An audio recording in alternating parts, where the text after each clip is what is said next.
হঠাৎ করে প্ল্যান করে যদি কোথাও যাওয়া যায় তাহলে সেইটা হলো একমাত্র দীঘা।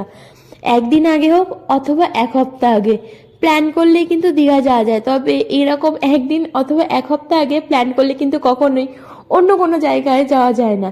তবে দীঘা আমার খুব পছন্দের একটা জায়গা, কেননা সমুদ্র আমার খুব পছন্দের।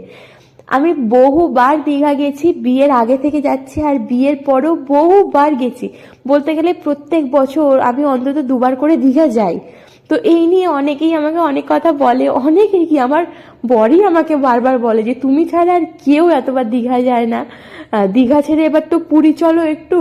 তো পুরী যাওয়ার জন্য কি করতে হয়, 3 মাস আগে থেকে টিকিট কাটতে হয় অথবা 2 মাস আগে থেকে, একদম রিজার্ভেশন পাওয়ার জন্য। তো সব সময় না আর সময় মেনে সব কিছু করা হয়ে ওঠে না, তো তার জন্য আর কি পুরী যাওয়াও হয়ে ওঠে না। কিন্তু দীঘা কি এখন ভাবলাম আর এখনই চললাম।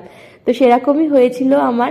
এক সপ্তাহ আগেই ভেবেছিলাম দীঘা যাব, তো তাতে করে রুমটা আগে বুক করে নিয়েছিলাম, হোটেলটা। আর টিকিট তো বলতে গেলে ওই আমাদের নর্মাল ট্রেনের টিকিট, মানে ওই কি বলে জেনারেল ট্রেন বা লোকাল ট্রেনগুলো যেইগুলো, তো সেই ট্রেনে করে আজ চলে এসেছিলাম দীঘা। সকালবেলা এসে স্নান টান করে, আজকে আসতেও বহু দেরি হয়ে গেছিলো, স্নান টান করে বিকালবেলা খাওয়া দাওয়া করে একটু বিচের মধ্যে এসে বসেছিলাম। ওই যে ফটো তুলতে